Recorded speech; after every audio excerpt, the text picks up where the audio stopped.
Manchester United have reportedly held further talks this morning with Boubacar Kamara about a January move to Manchester United. This report comes from the highly credible L'Equipe, who say United and Atletico Madrid, who Man United face in the Champions League in a few weeks' time, have held talks in the last few hours with the representation of the midfielder. With Dennis Zakaria looking like he's heading to Juventus, another player heavily linked with Manchester United, could, with moves with Donny van der Beek set to be completed in the coming days for loans away, could Man United be about to make a midfield signing of their own? There's also another report today from a very interesting source indeed. The outlet that brought us the Liverpool hijack of the Luis Diaz deal, which most of us dismissed at the beginning, have also claimed this morning that Man United have made a 6-month loan offer to Arsenal target Arthur Melo.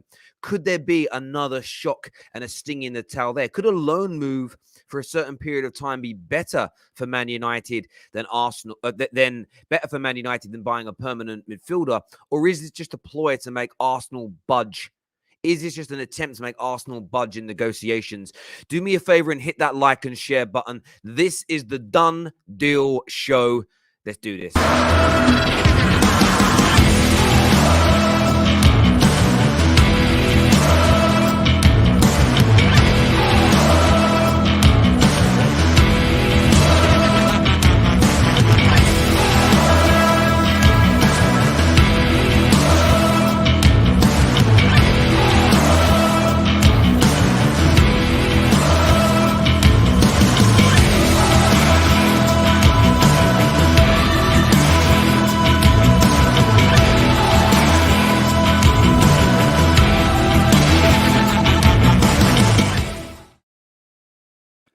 As you can see here, as posted by MUFC MPB, of course, an aggregator of news here, you can see from Della Sport, this being the outlet that first published the Luis Diaz to Liverpool news a couple of days ago, have stated Man United have made a 6-month loan offer for Juventus midfielder Arthur Melo. Now, what's very intriguing is this comes at the same time Fabrizio himself this morning has tweeted that Arthur Melo to Arsenal has collapsed as of now, isn't progressing as of now. And there are lots of different stories circulating as to why. And there's a real interesting one that I want to draw your attention to here. And this isn't to say it isn't true, but it's intriguing.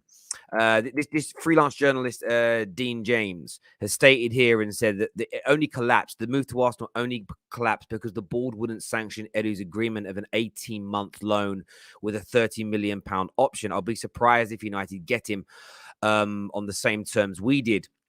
Why I'm very intrigued about this news about Arthur Melo is we heard different reports earlier on in the week that it was actually Arthur Melo that was reluctant not to go to Arsenal.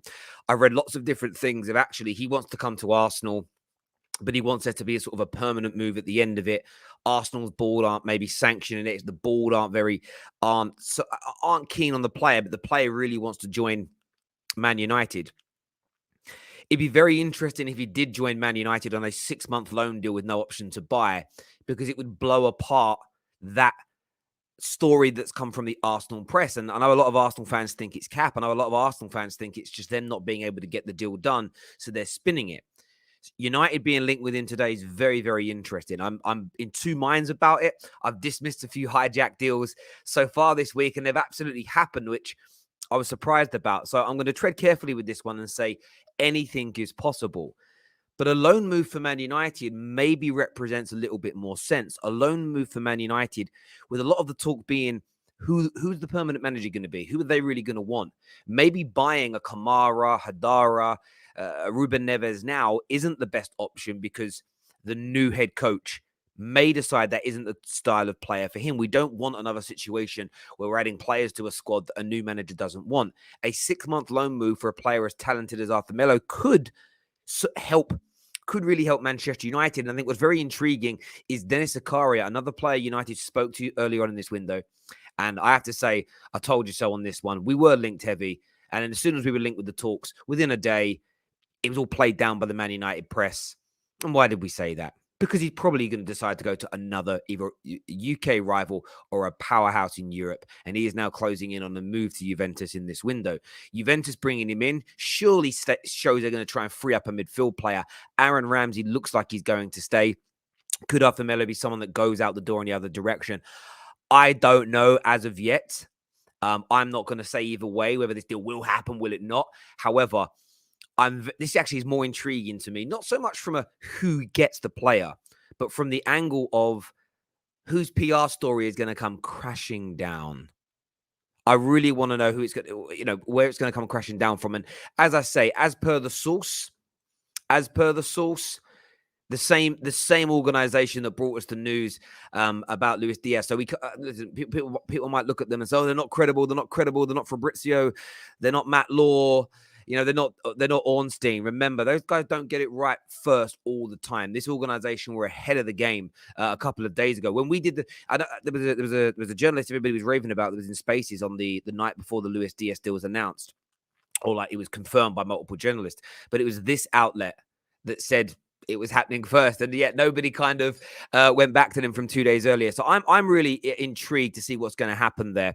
We have a comment that's the comment here says, "You know what? So funny, Terry. No banter, but United actually aren't gonna make no signings. Deep that." And that could be true, my friend. And we're here to talk about this. I'm giving you the news, and then you're all here to say what you think is going to happen with this. That is what the football terrace was invented for. Hijack is when United actually steal a deal, Terry. This is the third hijack deal this week so far. Well, listen, again, though, if you actually go back to those hijack deals, they weren't including Man United. Man United were included in the original report from Portugal, where they said Man United and Liverpool could be going in for this player. Quite a few journalists have now said that United did make an inquiry into Luis Diaz, but he chose Liverpool.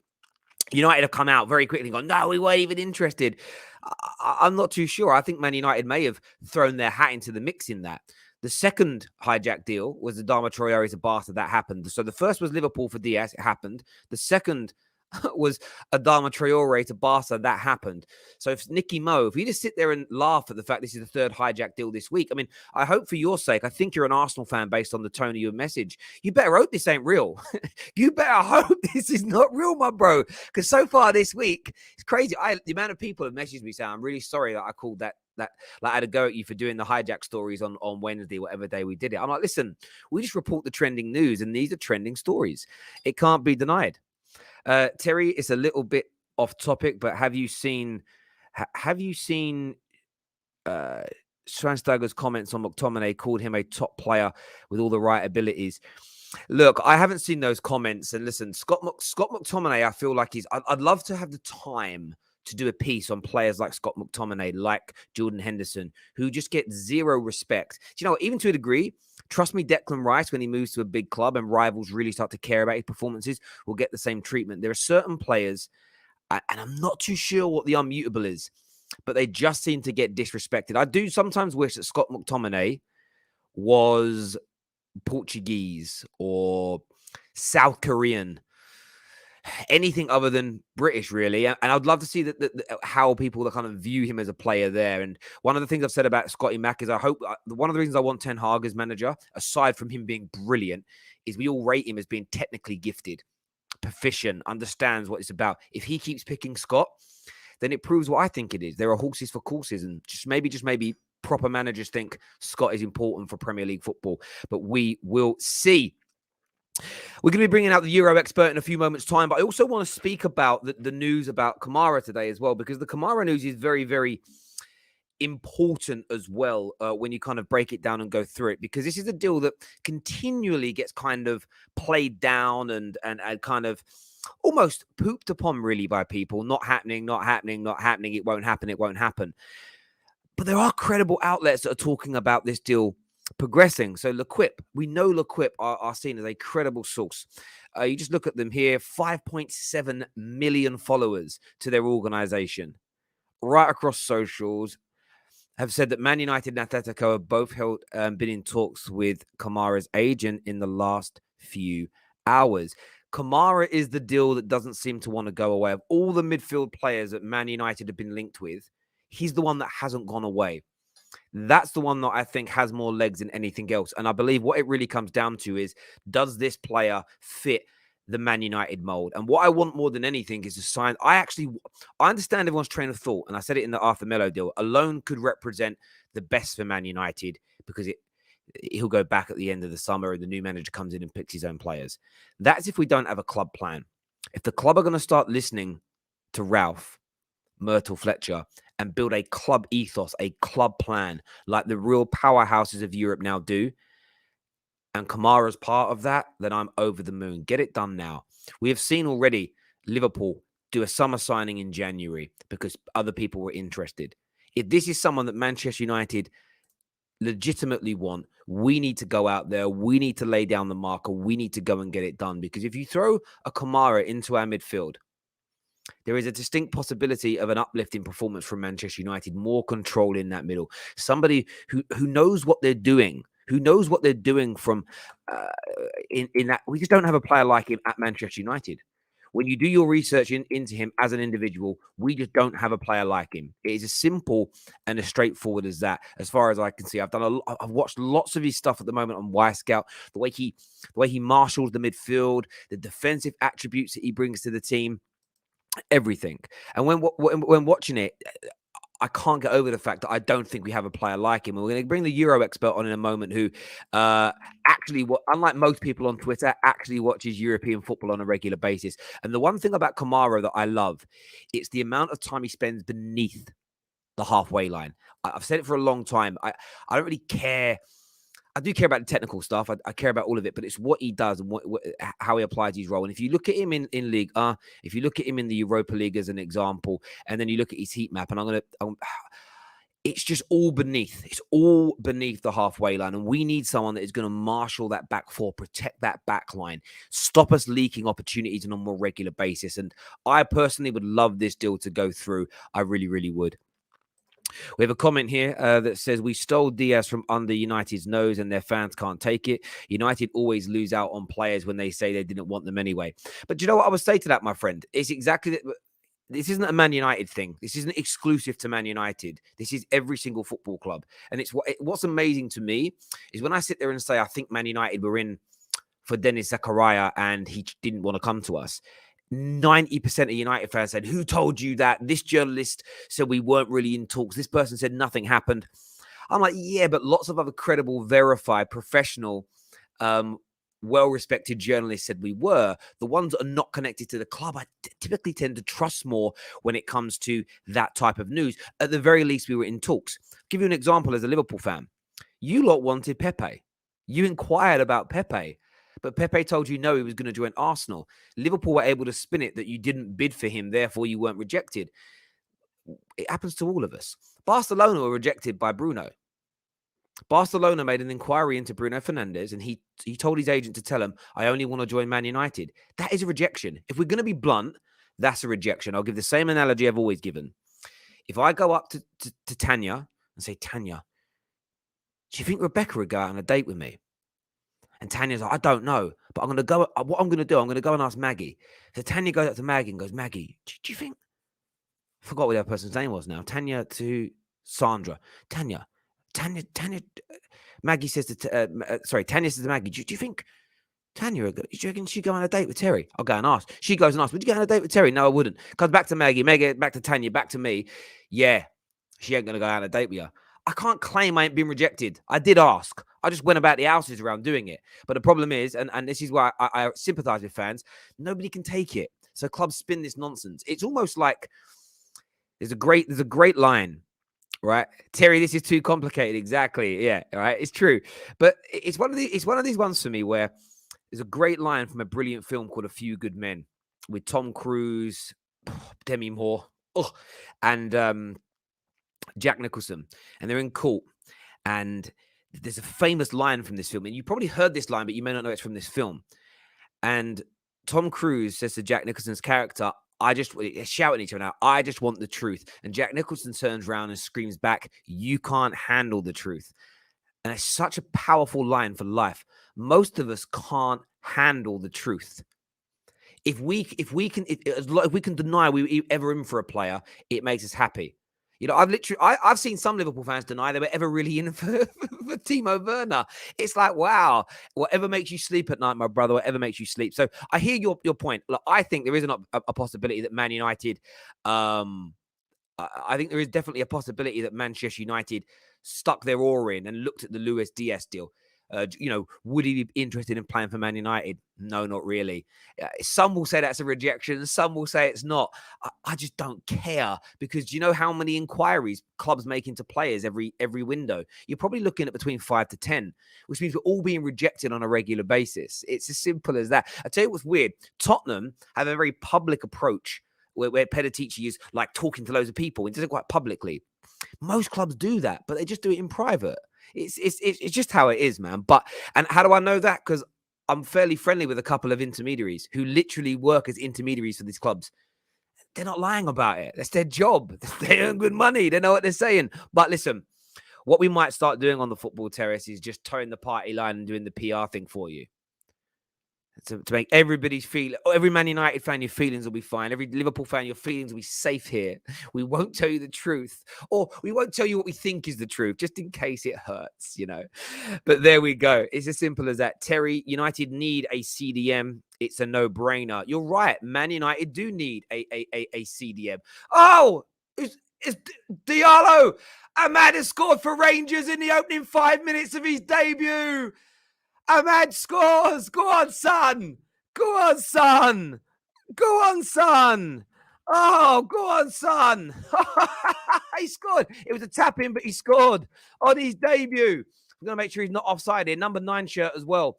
He cuts in. Oh, it's lovely cutting in from the left.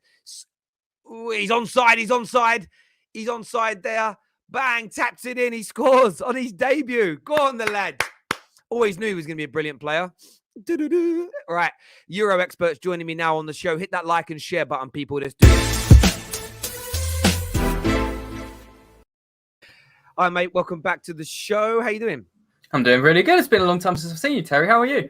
I know. I'm very well, my friend. A number of players linked to Man United this morning, and I would love to get your lowdown on these individuals. So, firstly, Kamara. We linked with loads of midfielders this month. This is another one that I think we are genuinely interested in. What type of player is he, and how do you think he would improve Man United? It's the magic word you want to hear about a youngster. He's well-rounded. He's a guy who originally came through at Marseille as a centre-back, and then went under Villas-Boas in 1920. Got moved into defensive midfield as a DM, which is like a lone pivot, as you guys want. And now recently, what's been really interesting is he's played sort of box-to-box in a way, and he's been encouraged to push forward into... Sometimes you see him end up in striking zones. It's really interesting, his career progression. He's got further up the pitch. But at his core, you can see it. And it seems like you've done loads of research as well, how on the pitch, he's quite clearly a leader, a controller of the pitch in the DM. And like, we might be spoiling it a little here. I think out of all the links to Manchester United, like, I don't really look at the media and things like that, but I just think Kamara to United's quite nailed on. I think that's written in the stars. It makes perfect sense. Yeah, it's one of the links that hasn't got my view this month has been that I think we've been speaking to a number of midfielders. I think we tried and looked at Dennis Zakaria. I think the Hadara deal we've looked at. Hadara doesn't seem to be as much a priority because he's more of an attacking midfielder or more box to box. He spends a lot more time in and around the other opponent's half. I think the priority for us is very much that holding midfield player. Declan Rice. And it's interesting for me because a lot... The Kamaras of this world as an example, and I think Dennis Zakaria was obviously looked at as a really good option because he could be picked up for about 5-6 million now, still leaving you your budget in a large sense to go after someone like Declan Rice, who is clearly the number one target of the majority of the Premier League clubs. But I look at Kamara as being someone who could, and the same as, look, Luis Diaz could come to Liverpool and take 6 months, 9 months, 12 months to settle in and get to his best. But he could come in, hit the ground running and improve Liverpool's season. Kamara could do that for Manchester United, and there are no guarantees. But if he is a player that Ralph wants, it's a player that Ralph wants, but it's a player that Man United need, as you say. Scott's got every single one of our midfielders has got some positive elements. What we don't have is an out and out, almost. I look at Kamara and he reminds me of like a younger Claude Makelele. Just that's his job. It's anchoring that back line. You're not going to see anything overly spectacular from him. He's one of those players, actually, 10 years ago, 15 years ago, football would have just sort of looked at as being just a good footballer. You know, we had it with Michael Carrick at Man United, where for years no one recognized what he did. He did it kind of differently. He was more reading the game rather than being about the aggression and the power at the back. You know, the Roy Keanes and the Claude Makelele's. It was all about how physical they were. They were obviously technically good footballers as well, but that was physicality was a big part of their game. But look, I really want this kid, and I want him now because I think he could help improve Man United's season tremendously. The other player linked to us today, and this was an interesting one because it comes from the same outlet that first said Liverpool were going to hijack the Diaz deal. They're talking about United coming in for a 6 months loan offer for Arthur Melo from Juve. Of course, Arsenal still heavily interested in him. What type of player is he? And do you feel like that would be a good fit for Man United? Okay, well, I'll explain a bit about Arthur Melo. Apologies if I repeat anything that's been said on the channel before, but I do think the large sort of general conversation about Arthur is a bit inaccurate, really, from a lot of people, because we see what he's been at Juventus, which is pretty much useless, and think, why are any of these Premier League clubs going in for him? What is he going to offer to them? But the thing is, Arthur, when he first moved to Barcelona, well, it's his second season, this makes it a bit odd for United, but it was really good sort of in the final third. The best thing about Arthur I can think of, really, is his control under pressure. Whenever you want him receiving the ball in the midst of the midfield and like players around him, because you can trust him to weasel in and out of tackles and play a good pass off. And what I'll say as well, I think it's easy to lump him into sort of the Jorginho mold, right? We think, okay, the small midfielder, he's good at passing. What I'll say is he's actually really athletic. So this is the thing that I can see why he might make sense to United, because he's not just going to come in and be whatever you think of Jorginho, who like he'd come in and be more like a sitter, quite slow, almost have to be a passenger in midfield. I think he can come in to a Premier League side and actually provide a lot of energy and pressing and get into that sort of new United style. I think it's worth it on a 6 month loan because there's a lot of talent there, and Juve definitely want to get rid. Yeah, and look, I think I've said about Man United, we look like we're Ahmad's gone, Martial's gone. Donny looks all but set to go to Palace, although Everton look like they've thrown their hat into the mix today with Frank Lampard. Donny's going to leave for me unless something drastic happens. Those three are definitely gone and out the door. I can still see. I think Monday's going to come round, and you might see Newcastle come back in again with an offer for Jesse Lingard. So those four could leave. United need to add something new, in my opinion. And the reason I say that is because at one, our midfield isn't good enough, and two, if you suddenly lose Bruno to an injury, we're threadbare. Like, we're suddenly threadbare, and it's almost, I know I'm seeing Arsenal fans at the minute, and I don't quite believe their delight at clearing, we're clearing the ranks ready for the summer. But you've still got a season to play. You've still got an opportunity of top four football. You've still got an opportunity for European football here, and you're weakening your squad. If Arsenal have cleared their squad so much now that if they got 2 season-ending injuries to key players, they've got no one to come in. It's almost, they're almost like the risk is crazy. And I'm seeing Man United, it feels like we're doing something similar. And I hope that we bring someone in. And, you get Arthur Melo on loan and Kamara coming in, as you say, it suddenly just gives the whole team this new element, this new belief. And you can clearly see that Fred and Matic and Donny are not part of the plans. And I love Ralph. I would like a bit of something new in there, something that could keep people guessing, someone to add a bit of extra quality. So yeah, for me, I'm very intrigued to see what we do. However, with this Arthur deal, I still kind of think there's an element of, I'm less likely that will happen. I think the Kamara one is I agree. I kind of feel like the Man United, I'm not saying that the outlet are just reporting what they're being told. I think there's an element of Arsenal involved in that deal, a little bit of, come and get your boy. I'm still very confused about what's going on with the Arsenal situation, because every time I read a report, it kind of reads different to me. Some of it's the Arsenal hierarchy, I'm not sure.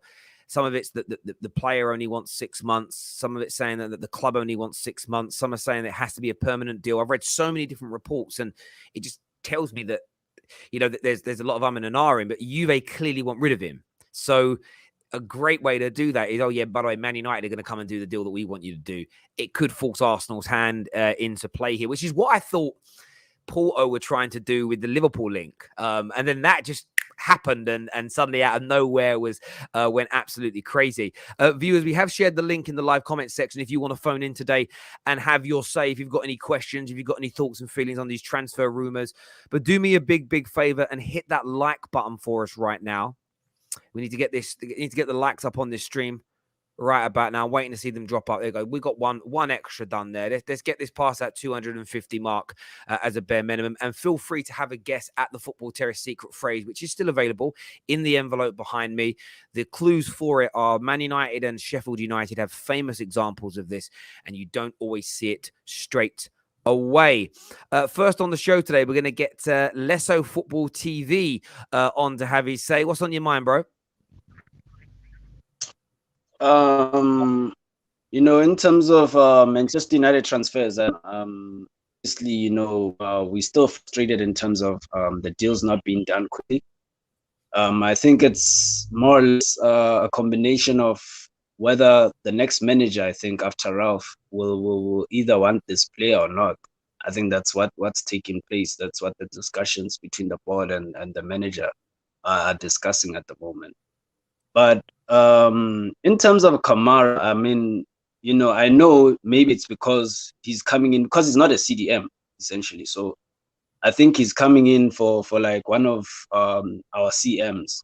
It could be Fred or whoever they think isn't good enough besides Fred in the midfield in Manchester United.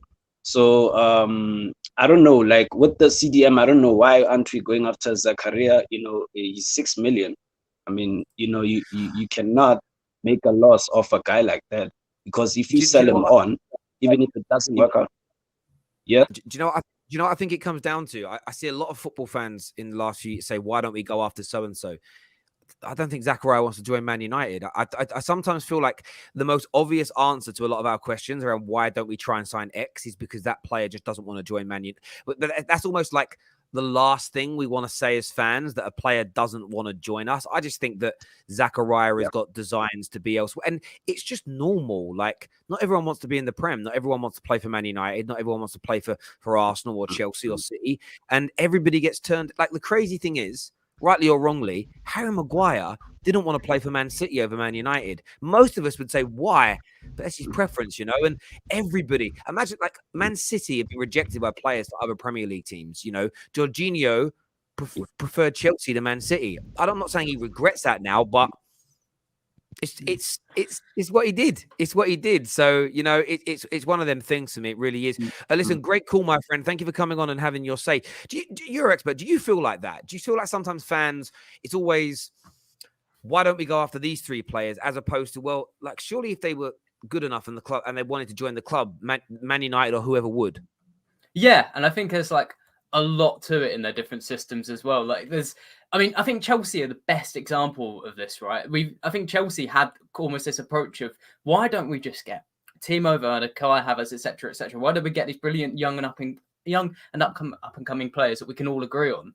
And then they come in, and if they don't fit the system, it's almost like near a complete waste of money. I mean, Havertz could still quite clearly turn into something very good, but Werner, I think, Terry, you probably say the same. Like, you look at him now and you think, is sort of, he only works in very certain games. So I go with you in that, in terms of, it's not as simple as just going for every player. And like you said, not all of these players want to go to the same club. But Matheus Pereira, who from West Brom in the summer, who was linked to every Premier League club, and he said, actually, I'd like to kind of secure my financial future and just go to Saudi Arabia. I will say as well on the Boubacar Kamara thing, what the guy last said on, I think, he's brought up just an interesting point I'll quickly address as well, because it is easy to think Kamara could come in and play CM or not CDM, replace the McTominay and Fred thing. What I'll say, even though he has played CM recently in Horst and Pauli system, like a double pivot rather, I think what's important to understand is he's just comfortable further up the pitch. He's played up there before, so if he gets put up there, he'll be okay in higher positions. But at his core,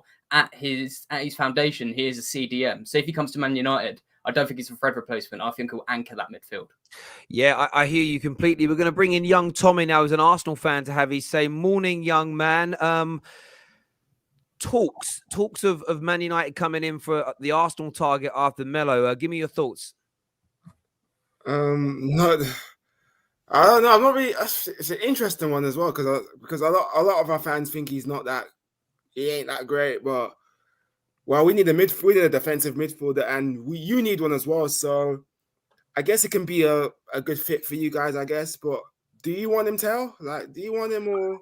Look, I look at it this way. If he's someone that Ralph wants, I'm supportive of it, because his ability to spot talent is, whether or not people think he is the best manager and tactician and everything else is one thing. Spotting talent and the right type of player for a club and a team, that's where Ralph Rangnick is one of the best in the business. You know, he spotted the talent that was Jurgen Klopp. He spotted the talent that was Thomas Tuchel. This guy is, he may not be, it's one of those interesting things. Not all the best boxing trainers in the world were the best boxers. Yeah. Sir Alex Ferguson wasn't one of the greatest players in the world, but yet he's the greatest club manager of all time. You don't need to be the best manager to be exceptionally good at picking talent. Otherwise, scouts would all be managers, wouldn't they? But they're not. Scouts are brilliant at picking talent and everything else. So look, I trust his judgment in relation to doing that. Because go on, mate. I think like obviously like because we need a defensive midfielder and we need to try and get one as well because 2 days onto the transfer windows, and if we don't get a striker or defensive midfielder, we failed. Arteta and Eddie have failed for me. Obviously, for all because we all need to strengthen West Ham. We all need to buy players. Newcastle are doing the business. Aston Villa, we are not making those signings, and it's not good enough. And I'm really upset and pissed off that we're not getting signings. And we're gonna finish. Let's be real. I'm gonna be honest. We're gonna finish 8th again. But yeah, I think Arthur Melo will be good for anyone like you, for you or us in it. But obviously, like, because obviously we have to get someone as well. But and are you still gonna get that Zachariah guy as well? You still gonna get him? Well, no, we're not. I mean, we again, if you go back to what we spoke about a little while ago, I know Man United were looking at him, but I've had a feeling for about 2 to 3 weeks that he doesn't want to join Man United, and just by the way, certain media outlets very quickly were like, there are no talks. It just. I don't know what the word for it is. I just smell a rat. But there we go. Young Tommy, thank you. Wait, you know what else as well? We're linked with Morata. I'm thinking, Morata, really? We are linked with this guy, Morata. I'm thinking, no, thank you. Morata, he's awful. Vlahovic, I don't blame him turning us down because Juventus are a better team than us. Allegri is a top manager. At least get someone like an Isaac and Victor Osimhen to replace Aubameyang. Obviously, Lacazette's, well, he's going in the summer. And This is what you've got to remember, and this is back to the Tommy. You got to go back to the point, and sometimes listen to some of the press outside of the Arsenal press. You know, what was one of the things that was said the other day on the Done Deal show by a very respected journalist? Isak isn't sure if he wants to come to Arsenal. Half the time when we as fans sit there and go, we should buy X because we want him, that player don't want to join. He's umming and ahhing, and that's where listening to I think that's why I have such an issue with the PR element from football clubs, because it just the way when you deep the PR, it just makes it sound like everybody and anybody wants to play for us. We're making the decisions to say no, but then as fans, and we understand football, we look at it and we're like, but those 3 or 4 players you're saying no to are superior to what we've got. Why are we saying no? It isn't that we're saying no. It's that they're saying no. You know, it's. I'll give you an example. It's like me being young, free, and single, available to date any woman that I want, and me saying, "Look, do you know what? Beyonce did ask me out, and Tyler Swift did want to go on a date, and Michelle Keegan has been literally texting me non-stop. Like, I really want to go out for a drink. I'm going to leave Mark for you. It's all good." But I've said no because I want to keep my options open. I want some time for me. I've decided to stay single. Everyone's going to say, you're lying, Terry. There's no way you're turning it down. So when you see top talent supposedly being turned down by clubs that need top talent, read the room. Read the room. Man United are not rejecting top talent. We're not doing it. We're not rejecting a centre-back who's better than all the centre-backs that we've got. Unless there's a huge reason, like he gets injured 3 times a season or he wants £1 million a week in salary. The difference is they're not saying yes to us, but we're spinning it that we were never interested ever in the player. It's crazy to me. Young Tommy, thank you for coming on and having your say. I appreciate it, mate. Thank you. I know people don't like hearing it. But I'm not saying every single time you're like Arsenal and United are trying to sign every single player possible. But as I say, when I see a credible journalist who gets a lot of things right, say United are holding talks with a player, and then I see someone very connected to Man United say, I've been told by the club there are no talks. My first instance is, yeah, that player has told the club he doesn't want to join. Straight away. It's just what my gut reaction says to it. Do you know what I mean? It's like me protecting my boy, isn't it? You know what I mean? My brother was married, right? Sometimes his wife would ring me and she's like, were you with Daniel the other day? And I'd always answer, my first response would always be, sorry, what was that? So like, it gave me time to think. And I'd be sometimes I'd be like, I can't hear you, whatever. My brother would always preempt me. And I'd be like, yeah, we were together yesterday.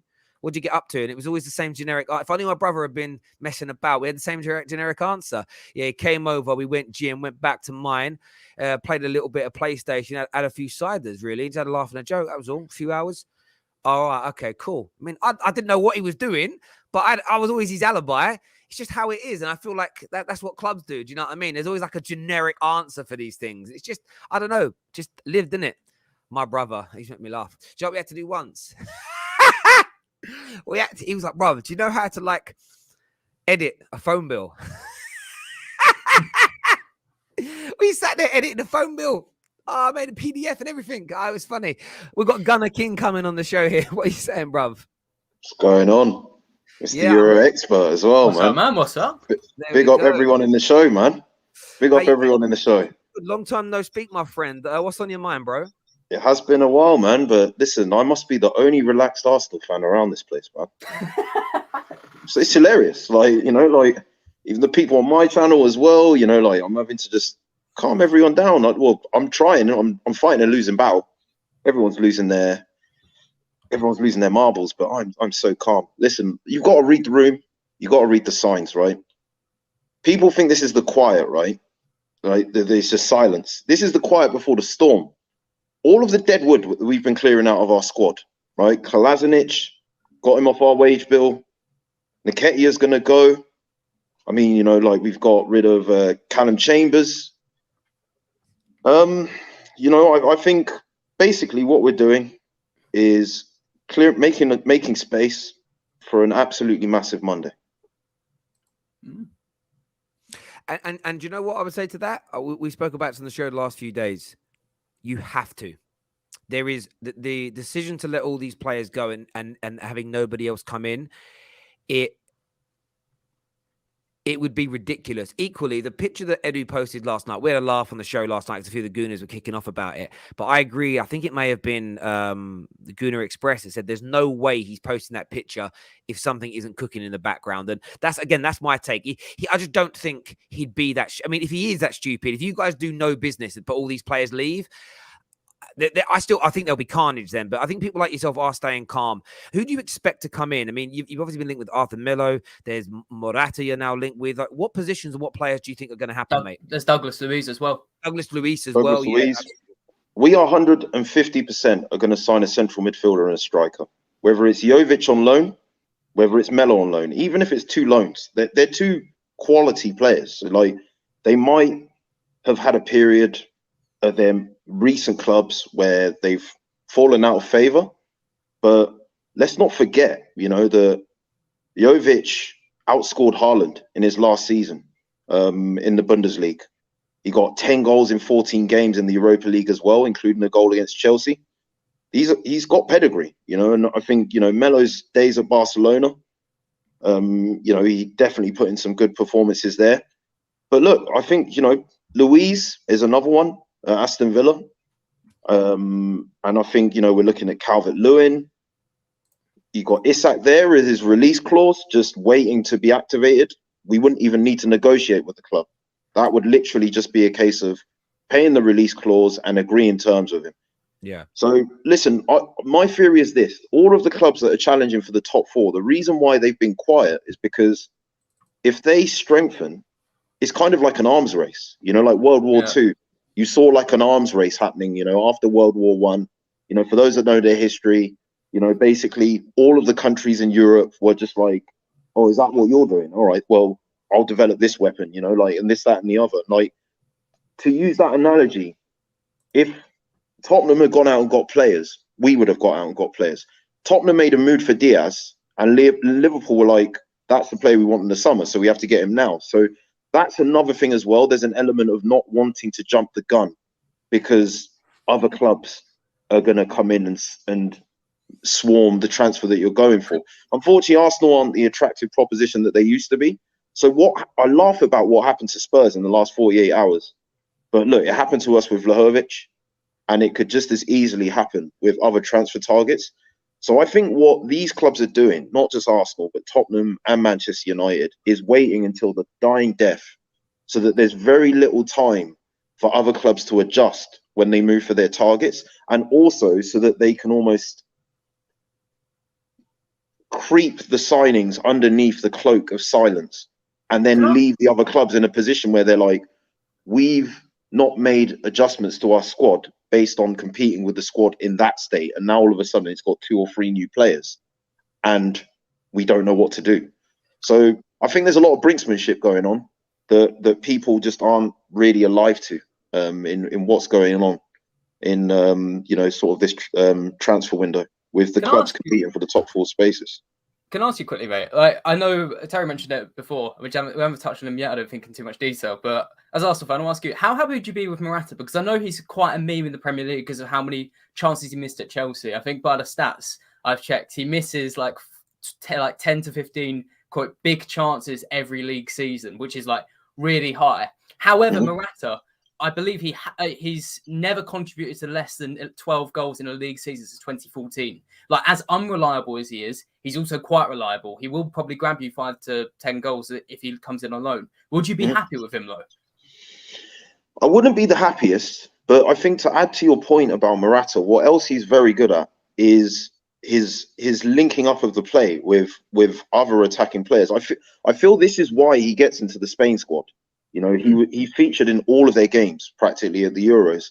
And you look at players around him like, Olmo, you look at Pedri. These players benefited from playing, sort of in proximity of him, because he's able to link up the play with them. You look at the midfielders that we've got, you look at Martinelli, Odegaard, Smith Rowe, Saka. These are the kind of players that I feel, whilst he might not contribute with out-and-out goal contributions, that will benefit from him being in the team.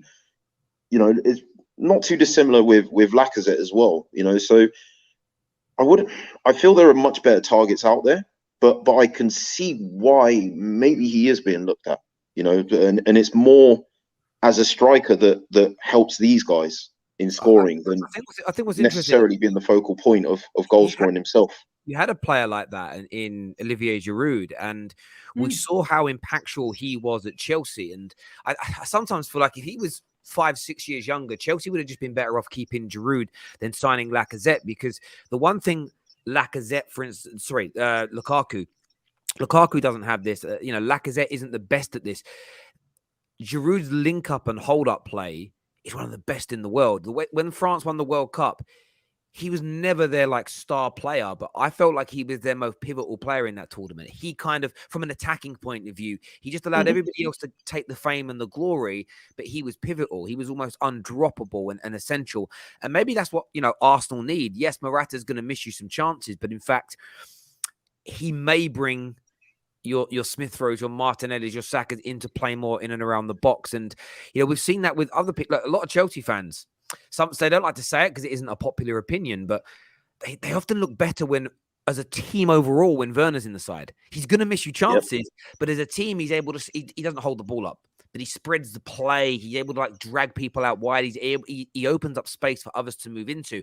Without him, they're a little bit static in that regard. So there are always horses for courses in this. And look, their Champions League final winning goal involved him making an off the ball sort of movement that opened up the space for Kai Havertz to run into. So it was one of the things that Javier Hernandez at Manchester United was brilliant at. His movement was just, and again, it's something football fans don't look at. Well, no, I'm a liar. Eye test merchants don't look at because it isn't techie. It doesn't make it into the highlight reel. It isn't, It isn't part of football that people find fashionable, but it's so key. It's like a good holding midfield player.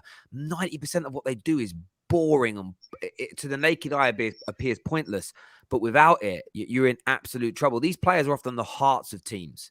Do you know what I mean? The hearts are the oxygen. They're not the stars. They're not the most important bits in terms of how it looks. You know, I always say it. They're like the gravy on a roast dinner. You know what I mean? No one thinks about the gravy, but without it, no matter how good the meat is, how good the taters are, how good the veg is, without proper good gravy, a roast dinner is shocking. And that's what these types of players bring. Young Samuel's here with us now. What are you saying, young man? Yo, how's it going, Terry? I say these 24 hours for us, or 40 hours are season defining, where we finish at the table at the end of the season, because the way I've looked at our squad right now with all these potential outgoings, listen, we are spread thin like butter. I think out of the whole squad, I think there's only going to be 14 players, 15 players that are first team regulars that can play in this team, we've got a long road to the end of the season, we've got Premier League football games to catch up on, we've got, in this period, I think February, we've got midweek games to play, so it's going to be a long period. And what Edu Gaspar has done, I think, has been unacceptable. Someone has said, "Well, why would?" I think it was you, Terry, that said, no, it was Guna Express yesterday saying the only way he would take that picture is if he knew he was signing someone. And I've been looking at any of the news today, and it's been dead.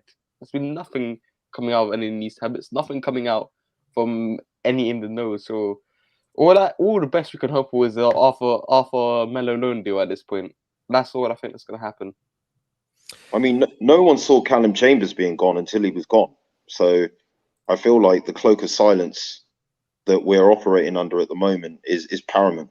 I think I don't read too much into not hearing too much noise over this weekend. It's just Monday. That's the only day that matters. I hear you. I do hear you. I think it's interesting.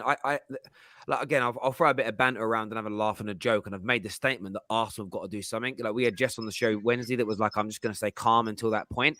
I said, when I see you guys saying you're staying calm, I read it a little bit as like a swan, like a duck swimming. On the outside, I think you're all calm. I think there is a little bit inside of I do hope I'm right.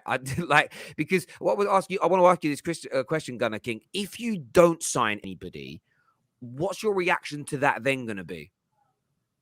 It's not going to be a good reaction at all. It's not going to be a good reaction. I think for all intents and purposes, I mean, say Newcastle stay up next season is going to be very difficult with the investment that they do.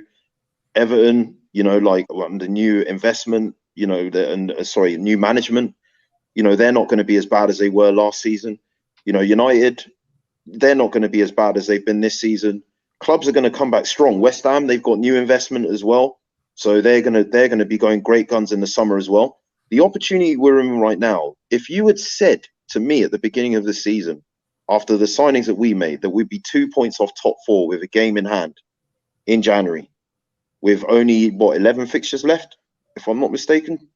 I'm not sure exactly how many fixtures we got left. I would have laughed at you. That's my point. Rivals would have laughed at us.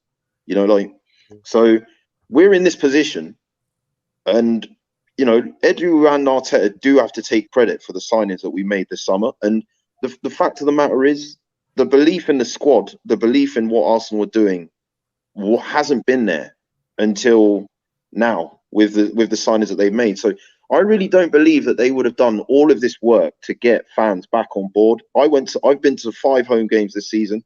The first time I've been to the Emirates in 4 years because of how I feel about the Kroenkes and their treatment and their neglect of this football club. And that is kind of a testament of like a shift that I'm seeing with these young players.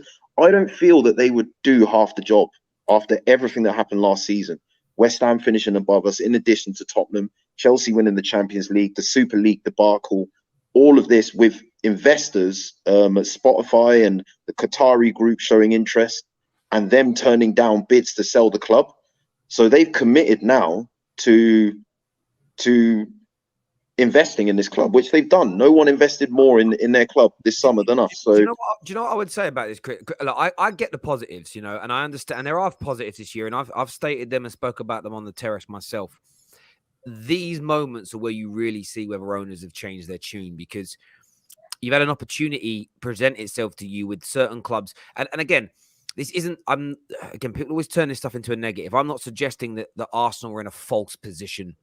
Man United and Leicester are nowhere near as good as anybody No. predicted. And we know And that. I'm- I've said it many times because no one's pulling out the receipts from the summer where they said United and Leicester would be this bad. No one said it, so everybody's shocked. So that's presented an opportunity for teams to jump in. And this is where the investment has to happen. Of course, you chase Vlahovic, so it looks on the outside like, oh, well, look, we've tried to sign someone. But where else does that money go? And as you've said, they should be pulling off, and we don't know who it's going to be, but pay Isak's release clause if you can get him. Get the deal done for Arthur Melo if he's someone that your manager wants. Douglas Luiz, I'm not too sure how good he is, to be honest, in terms of consistency. But, if you guys are trusting your manager, then go and get it done. Also, But it's if you don't act in these moments, it's if you do get Champions League football, and then your summer is average. It's almost hang on, but we've now got into a position to have all that money that we didn't have before, have more pull than before, and we haven't backed it. I have seen progression, but there is still this train of thought in my mind with Arsenal where it's almost to the fans that don't let like a good few months lure you into a false sense of security that a change has happened. I'm like that with the Glazers. I see good things. Ralph's appointment, him going upstairs, even in a consultative role, is a good move. But it doesn't make me suddenly turn around and go, Glazers are now acting right, because it's going to take me, and I would say this to Gooners, for you to know the Cronkies are serious about making you title winners again. It's a 5-6 year process before you know. And what I mean by that is you could create a team that challenges for the title. But then suddenly 3 or 4 of your players in this squad now, Martinelli, Smith Rowe, Saka, Ben White, I'm throwing their names in.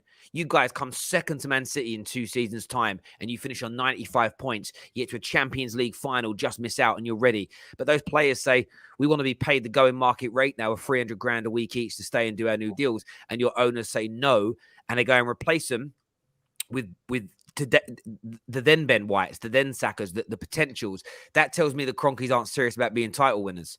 Did you get where I'm coming from? And yeah, of course. Yeah, that isn't a dig. And I'm praising Arsenal in this. And a lot of Arsenal fans go, oh, you're being negative. I'm not. Arsenal Football Club are a powerhouse club. And the only end result for success as a bare minimum is to be continuously and consistently competitive for major honors. And you can only do that by acting like a big club in the modern day world. And all of our clubs have money. And this is why I don't, we're talking about we had one of the guys from Mike from the United Muppeteers on yesterday. My biggest bugbear with the Glazers is they've spent more money in the last few years than Man City, but we're nowhere near them.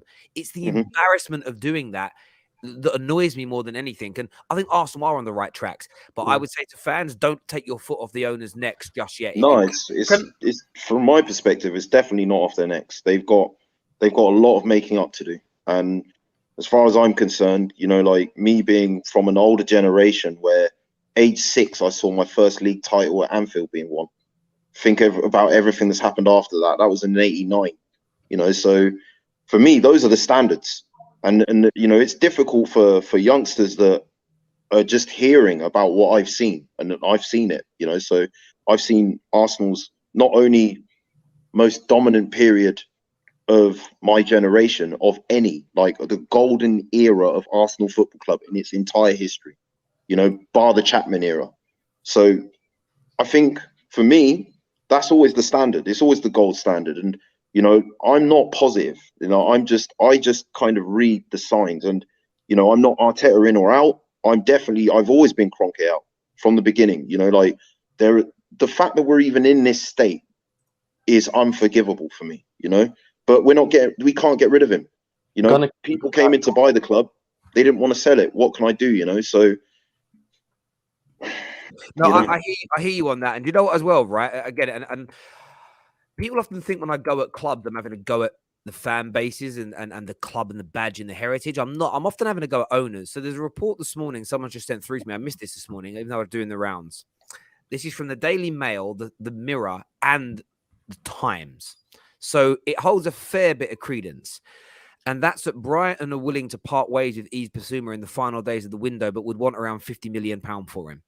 So straight away, unless a club has a target, and this is the only time it makes sense not to go for him at that kind of money, is if one of our clubs, and I'll put Man United in this bracket too, if we have our eyes set on someone as good or better in the summer or now, because £50 million for Yves Bissouma, Bissouma is a better central midfielder, barring Paul Pogba, than every other single midfielder at both our clubs. in my opinion. I think he is, and I know he's got these kind of this court case hanging over him. As an example, and you have to do your due diligence on that. And, you know, I would be turning around and being if I was in charge of Man United or Arsenal and you're talking to the player, I'd be saying, look, we're willing to buy you, but you need to let our look out. We need to see, because he'll have it by now. We need to see what the prosecution has against you and what your defense is. Because I would have to do full due diligence on it and say, you know, we'll sign a non-disclosure agreement so we never reveal anything, but we need to know because the last thing you want to do is drop £50 million on a player that in like 6 months' time gets found guilty of what he did, because you're done. Like you can look. But aside from that, £50 million for Yves Bissouma feels like a snip in this market to me. I don't know what you think, Euro expert. If this rumor is true, £50 million for Yves Bissouma, what are you saying? I would say it'd be a very good deal, but I would say as well, I do think the Bissouma. I think this was mentioned by Joe Tomlinson, who's another sort of Manchester United fan.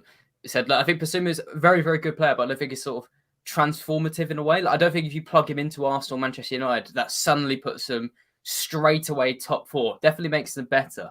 So I think maybe 50 million is the absolute limit, because he does do so much defensive work and he does sit back and he would occupy those roles. But I don't know how, like you said, as well, the court case needs to consider that. I think 50 million would be the absolute limit as well, just because do any of us here think that Brighton will lose Yves Bissouma and won't spend that 50 million on 2 players who will probably be just as good as him? I feel like they could probably do that if they're scouted. So I guess that's why I'm a tiny bit apprehensive on him. What are you saying, young Samuel? I mean, do you feel he could be transformative? I mean, I believe you all. Like you said, he's better than most of our midfielders in the team. You know, he'll bring that extra step that we need in midfield, because as of right now, every game Granit Xhaka has played so far, I mean, he has been holding this team back. He's been holding this team back for quite a while now. I believe it's time for us to move on from that from the Granit Xhaka and bring in someone who's far better, who can bring far more drive, far more, you know, retention of the ball to the midfield. Something that Granit Xhaka doesn't do. You know, Yves Bissouma is like how can I say? He's not a clumsy player like Granit Xhaka is. You know, you can have confidence with Yves Bissouma on the ball. When Yves Bissouma is going on an attack, you have confidence to say, you know what, he's not going to do something stupid which could cost the team potentially 3 points or even a point in this game. So obviously, 100%, I would want Yves Bissouma. The only thing, like you've mentioned, is the current alleged allegations gone against him, and maybe is at the risk of taking. But also on the Cronkies, the goal that they set out at the beginning of the season was top 4, and they have a very, very good chance of securing that Champions League football by bringing in a player this window who can transform the team. And so far, we haven't done that, and they've fallen short on their promise. Samuel, can I ask you quickly as well? This goes to both of us, actually, as well as you, Gunnar King. Like, and please scream at me if I'm wrong, because obviously I'm a neutral. That's what Arsenal. I don't know. I haven't experienced the hate towards the Cronkies and what they've done to you as a fan base. But from the outset, I think Arsenal suffered for quite a while now, from the last couple of years or what. And from the outset, personally, I just think, even if you finish 5th or 6th this season, it's quite a good success. And I'd say, I know you guys desperately want top 4, but as a counterpoint, would you take not buying players this January window, like you don't, no panic buys, because he's clearly not 100% settled on Isaac. And if that means you wait till the summer and you can spend all the money you have on the targets you want with no barriers that you get in January, would you be happy with that? Like, I could be completely wrong. Just want to ask you that. Well, for me, I think it depends on position. If we finish 8th place again, and then that's mad. Yeah, then that's not acceptable. But let's say for like hypothetical, it's a hypothetical question saying we finish 4th, we bring in 1 player this window, and then we got all other side targets this in the summer window. Every Arsenal fan will be jumping for joy. That's what I believe. Most of the Arsenal fans say, you know what? Listen, we got where we want to be. Now we can bring in the players we want and be competitive again. That's how I view it. Yeah, I think for me, I mean, you know, 8th place was 8th place last season, but it was also only 6 points off of the 4th place team. For me, it's I think it's not as black and white as looking at it being top 4 or bust. When you consider that we finished 8th in back-to-back seasons, and we didn't get in Europe for the first time in 25 years last season, Europa League would have to be seen as a victory. You know, if we did finish 5th or 6th, you know, like I'm pragmatic, you know, like, but I think if that's what we get, then there has to be a serious push in the market. You know, even the Europa League really levels up the caliber of players that you got access to in the market. But I just think the position that we're in now, and as Terry said, I'm not stupid. You know, I do feel that there is an element of fortuitousness, that we are in the position that we're in, given how bad United and even Spurs, as well as Leicester, have started their season. But you have to capitalize on moments like this, you know, and that's key. Do you know what? I'm glad you said that, because that's what's key. I think you can always look at your pre-season expectations, and if you achieve them, go, yeah, that's great. But you have to look contextually within a season, and two teams that were expected to be better than Arsenal this year haven't been. So suddenly you're presented with opportunities that may not have been there in the past. You have to look at how you performed in cup competitions as well. Like when you look at your season as an entirety, and then you've got to look at where you are now and then where you end. An example being, if Man United over the next few weeks win lots of games and we're 6-7 points clear in top 4, you think, oh, Ralph's really done so well to turn it around. But then we collapse towards the end of the season and come 5th. I won't look at it and go, yeah, but if you look where he took over from, we had no hope of getting top 4 under Ollie, and he almost did it.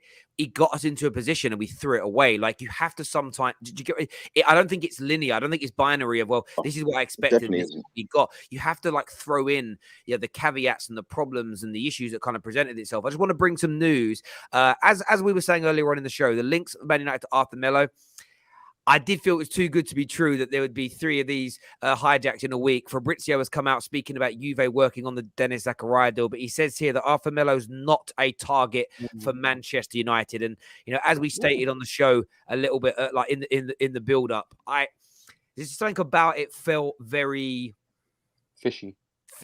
Yeah, just are you trying to go? Is someone somewhere trying to goad Arsenal into changing their mind or changing their approach or forcing somebody along? So yeah, it didn't, like I said, a 6-month loan deal for someone like him might represent good business for Man United. But again, I'm always skeptical of these hijack deals when a player seems really close to joining someone. In fact, the reason I report on them is because I said that about Luis when the Luis Diaz deal to Liverpool. I was like, I smell a rat. This don't feel real. 24 hours later, like it's happened, and these things move forward. So yeah, as we say, it's there or there. And most people in the comments section were like, yeah, I don't really see it. So yeah, it's an intriguing one to see there.